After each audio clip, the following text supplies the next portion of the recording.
Good evening and welcome to Making the Case. I'm Laverne McGee in for Yodit tonight. The biggest day of the year for football fans is coming this weekend. But for many players, coaches, and fans, the Super Bowl is being overshadowed by controversy. Today, NFL Commissioner Roger Goodell held his annual State of the League news conference. Oh, but this one was very different than past years. He addressed the recent discrimination lawsuit filed by fired Miami Dolphins coach Brian Flores. Goodell admitted that the league has fallen short in terms of increasing the number of minority head coaches. Right. Last year, we were talking about this same subject, which is part of the frustration I think all of us have ultimately. And I think I'd start with the basis that racism or any form of discrimination is against our values and really something that we will not tolerate. So, let's take Coach Flores' litigation and put that to the side. Let's talk really, that will go through the legal process.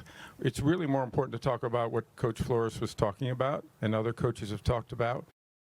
Now to talk about the press conference and the very obvious problem the NFL has with diversity is attorney and immediate past president of the National Bar Association, C.K. Hoffler, and BNC Sports Director Anthony Amey. Thanks to both of you for joining us. First, we need to hear both of your reactions to what we just heard from Commissioner Goodell today. It was certainly no surprise.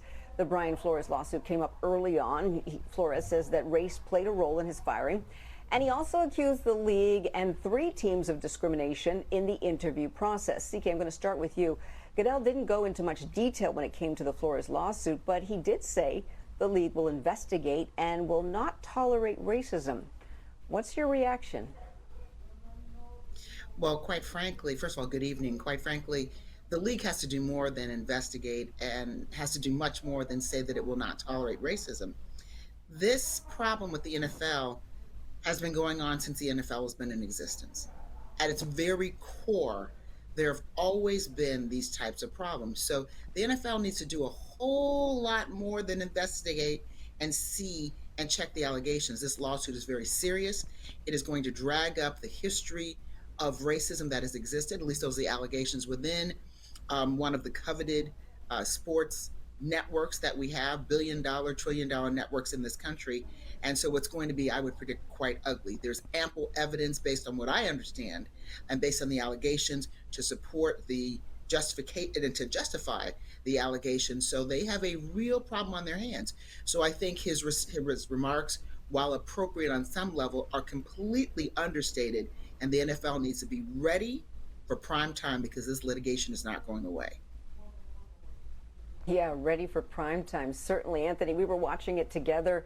We've both seen these press conferences in previous years. This was like nothing I'd ever seen. What do you make of Goodell's handling of all this controversy just days before the Super Bowl?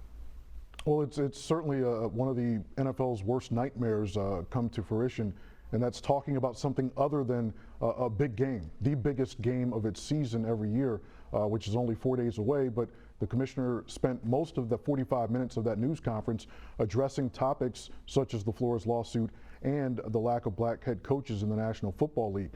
It's interesting, Laverne, because the initial question, what did you think of what you heard?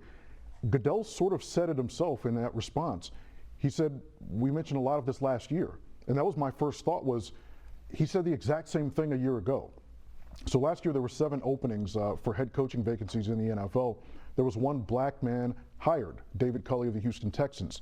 This season, this offseason, 9 openings, and there was 1 black man hired. This time Lovie Smith, who succeeds David Culley in Houston. So Goodell's comments, you could almost put them on replay or repeat from a year ago when the Super Bowl was held in Tampa, as this was very much the same type of topic as what he had to address at that time.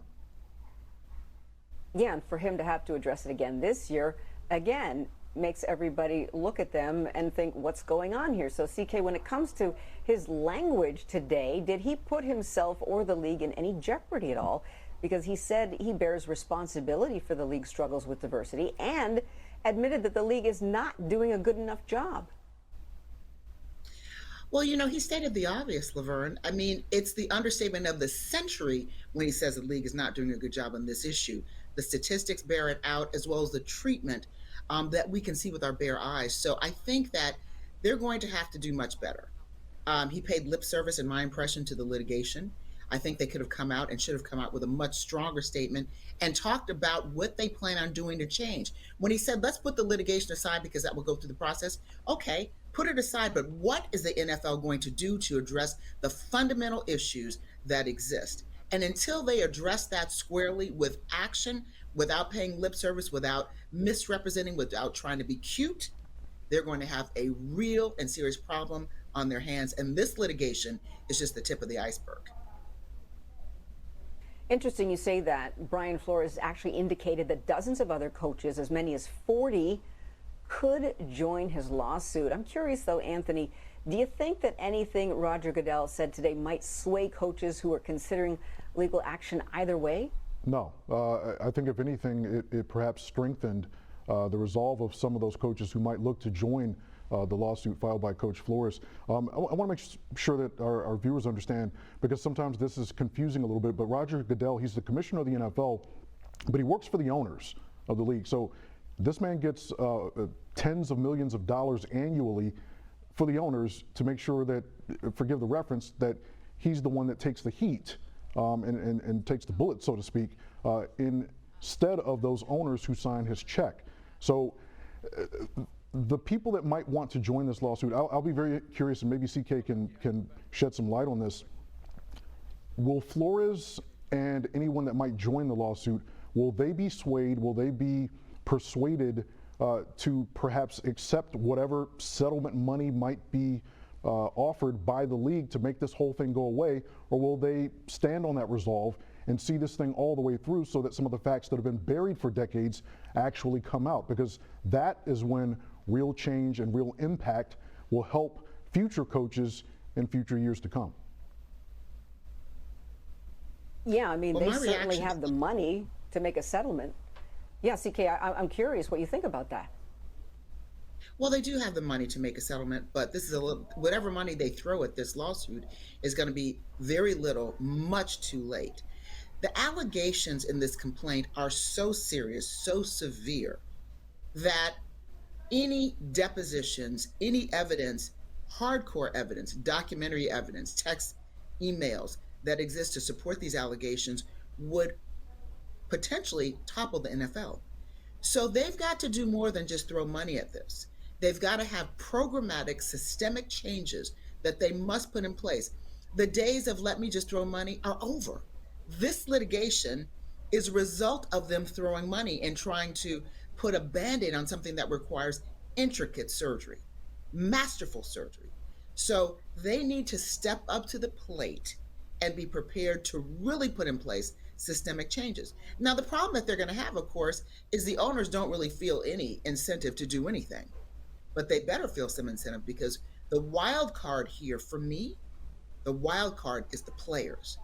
If the NFL players step up and take a position on this, the owners will have no choice but to really bring about change, in my humble impression.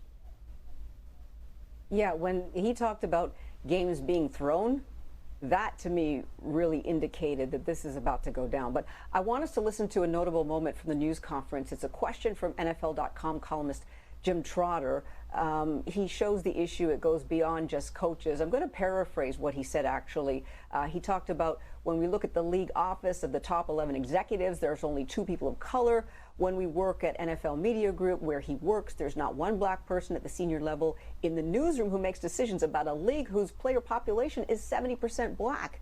So he was saying, as a member of the media group, and he was talking about being a man who was black, he was asking, why does the NFL at its highest levels have such a difficult time hiring black people into decision-making positions? Now, his response, Goodell made a response which was certainly, very candy-coated. He said, Jim, we look at the same numbers, and it's part of the effort where we look at how we become more effective in our policies and procedures.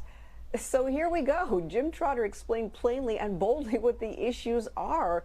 The fact that it's not obvious to them, which of course it is, but they have to be, politically correct about this. I mean, Anthony, other leagues, the NBA in particular, they don't seem to have as big an issue with this. What is going on with the NFL? What's making it so different here?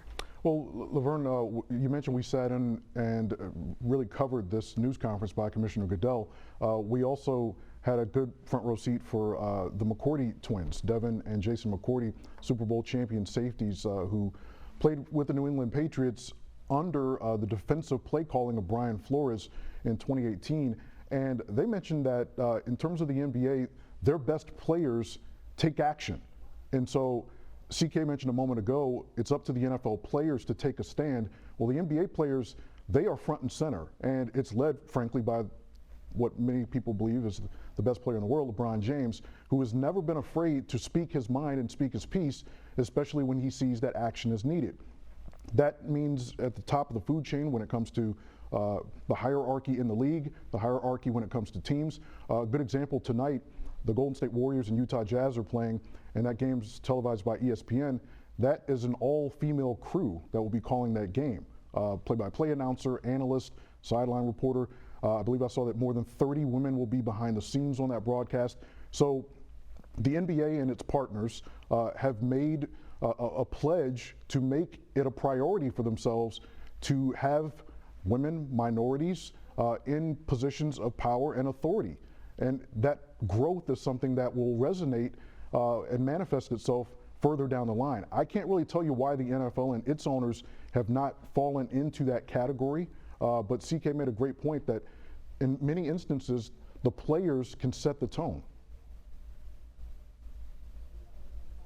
Well, CK, I want to know, before I let you go here, the rule in place called the Rooney Rule is designed to get more black candidates interviewed, but it clearly has not worked. CK, why can rules like that end up backfiring? Well, you know, Laverne, it's simply because the owners are not committed to it. They're paying lip service to it. If you want to really bring about real change, the proof is in the pudding. The numbers have to increase dramatically on all levels, everywhere, from the C-suites all the way down. And that's what we're not seeing at the NFL. And again, if the players step up and say, look, and I'm sure that there are studies and analyses that exist that say that people perform stronger, do better when there's diversity, or when they see themselves in the people who are training them. This is not a far stretch, but the owners are not committed. So this litigation is going to cause them, I believe, to think twice about not being committed. Yeah, I think this one is the big one. We're out of time, though. Thanks to both of you, BNC Sports Director Anthony Amey and CK Hoffler. Appreciate you being with us.